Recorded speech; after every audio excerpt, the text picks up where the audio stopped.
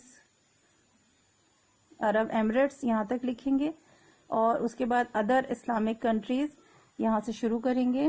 Number 2 کا other Islamic countries that produce natural oil اور petroleum ان vast quantity, یہاں سے شروع کریں گے، اور پاکستان یہاں تک لکھیں گے. ٹھیک ہے، یہ آئل میں تھوڑا سا لمبا آئے گا، اسٹارٹنگ میں ٹاپ 10 سے اسٹارٹ کر کے یہاں لکھیں گے، اور ادر اسلامک کنٹریز سے ہم پاکستان تک لکھیں گے جتنے بھی مسلم ممالک ہیں. نمبر 2 ہیڈنگ ہوگی گیس. یوزلی نیچرل گیس یہاں سے اسٹارٹ کریں گے، پہلی لائن یہاں تک پوری لکھیں گے ایکسٹریکٹڈ تک، اور اس کے بعد ہم اسٹارٹ کریں گے ایران سے ڈومیسٹک ڈیمانڈ تک.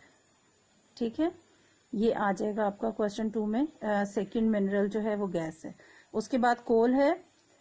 کول سٹارٹ کریں گے فرسٹ لائن سے، کول ہیز ناٹ بین ایکسپلوئٹڈ، یہاں سے شروع کریں گے انکلوڈنگ پاکستان تک. 2-3 لائن آئیں گی اس کی. ٹھیک ہے، اس کے بعد iron, copper and lead. Iron is an important mineral in the Muslim world. Iron, copper and lead ہم اسٹارٹ کریں گے، فرسٹ لائن سے نہیں لکھنا، ہم نے اس کو سیکنڈ لائن میں آ کر ان دا مسلم ورلڈ یہاں سے شروع کریں گے، اور اس کو ہم اینڈ تک لکھیں گے. ٹھیک ہے، اس کے بعد 10 آئے گا. 10 آپ نے پورا لکھنا ہے. نمبر 2 میں راک سالٹ بھی پورا لکھیں گے، 2 لائنز 1.5 لائنز میں آ رہا ہے دونوں. اور اس کے بعد آپ کا آ جائے گا را مٹیریلز فار کیمیکلز، اور یہ بھی تقریباً آپ کو پورا ہی لکھنا ہے. ٹھیک ہے جی، لانگ کوشچن ہے، بہت آرام سے لکھیے گا، رائٹنگ گندی نہیں ہونی چاہیے. ہاف کر کے بے شک آپ کر لیں اس کو، ایک دن ہاف کریں اور دوسرے دن اگر آپ کا ریٹن ورک زیادہ نہیں آیا تو، اگر زیادہ ریٹن ورک ملا ہے تو آپ ہاف کر کے آنسر لکھ لیں، اور اگر آپ کا ریٹن ورک زیادہ نہیں ہے تو پھر پورا ہی آنسر لکھیں، لیکن نیٹ رائٹنگ میں اسپیلنگ مسٹیکس نہیں ہونے چاہیے زیادہ تر. ٹھیک ہے، اللہ حافظ.